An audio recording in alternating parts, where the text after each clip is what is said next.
one of the most f***ed up rules in the well, it's not f***ed up, is that you can't have dirty cars. So if you do have a dirty car and you park it in the street, you get a fine.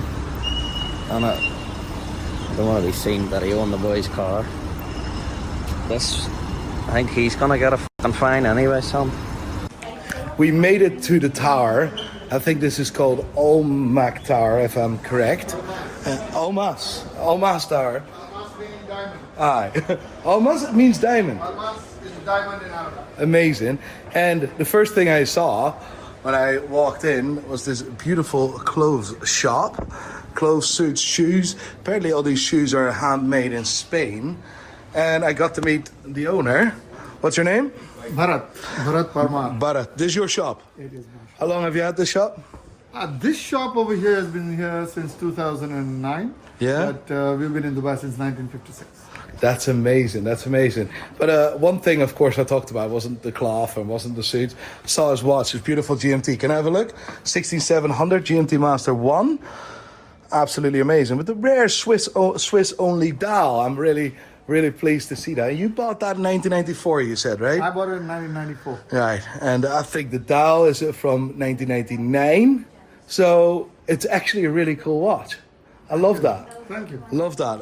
What do you do here in the shop? What is your main We're business? tailors. We stock some of the most expensive fabrics. Yeah? In fact, there's one over here which is for 200,000 dirhams for a suit.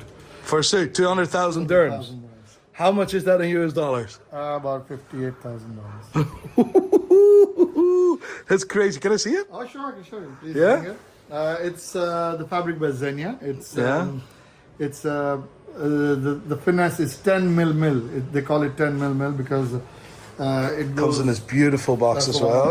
There were only 12 lengths made initially. Yeah. And this is the 8th one. So there it is. That's the certificate for it So this is the cloth, by Xenia. and then you are gonna make a suit out of that cloth. Yes, we've sold about 7 of these. Jeez. How much suits can you make out of this? That is only a suit length. Oh, this is only one suit length. Yes. So you as a business bought those boxes, Yes. and then you are the one that's responsible for making a suit. Yes. But what happens when it goes wrong and you make a We make another one. slight mistake, but another one that's a, But it doesn't. Rarely does it happen. yeah, Because what we do is initially when we try it out, we make it in a different fabric. yeah. And we give the person a fitting. And afterwards, when everything feels fine, that's when the real fabric gets cut. The actual fabric gets cut. It's crazy to think about this, right? It's like, oh, so much for a suit, but people talk about watches exactly the same. I have Richard Mille. My piece unique AB is worth it's worth over $1 million for sure, and I'm like, that's normal. But 58K for a suit is like, whoa!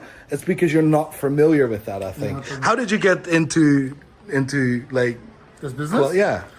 My father started. We are 7th generation tailors. All right. We are 7 generations, and my father came to Dubai in 1956 from India. Yeah. And he set up a shop, and since then, the family is my younger brother, me.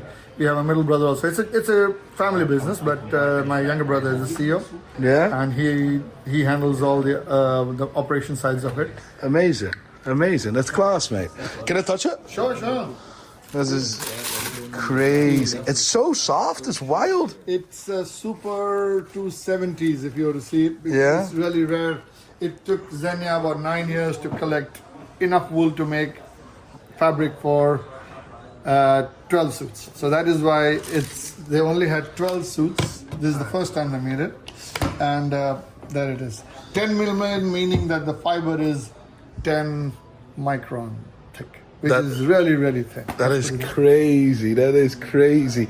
I had a Super 110 suit once. I don't know what that means, but We got most of these are super 120s, 30s, and 40s and above. 110s is okay. It's a good. what does that mean actually? 110. The fiber, the wool, the wool hair, Right. the diameter. The more the diameter, then what do you call the higher the lower the number.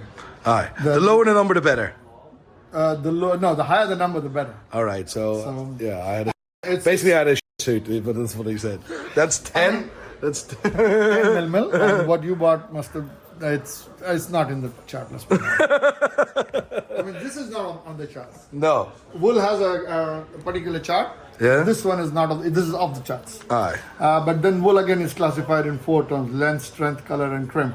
So it has to have a proper length. The hair, the crimp should be able to maintain the springiness in it.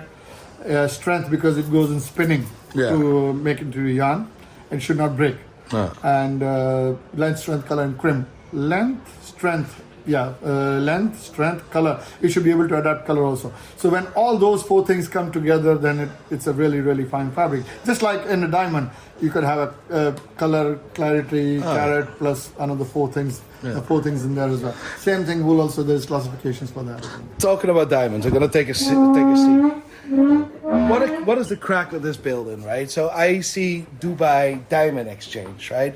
Automatically, I'm thinking there's some stuff in business about watches here, because across the world, if you see something with diamonds or a diamond district, if you look at New York, and there's a lot of people that deal and trade with watches. But in this case here, it's apparently completely different. This place, Almas Tower, actually is for all the dealers who deal in raw diamonds. Raw stones, the unpolished ones. So unpolished, uncut, it's like... It's like a stone. It's like a simple stone. That stone comes in over here, and then there are auctions over here. Yeah. There are some dealers over here who deal in finished diamonds as well. Yeah. And some jewelry people as well. But that's less compared to what the wholesale market people are there. The raw diamonds. So this is all focused on diamonds. The building Almas Tower, Diamond Tower. Yeah. Almas meaning diamond in Arabic. And this is all business to business and no business to consumer. Very less. Only a few of them will do business to consumer. So is there any watch trade happening here? I don't know of any watch trade happening in this building. But you haven't seen it. I haven't seen it. No. So if you haven't seen it, you have a shop here, and you've been here so long, and I don't think I'm at the right place. No, Almas Tower may not be the right place for you. You might need to go to some the shopping districts, or maybe the gold souks, where there are a few shops where people spend a lot of money on watches. Or shopping malls, there are. What I want to find is I want to understand the supply chain. First of all, I want to figure out where does watch dealers buy their watches, right?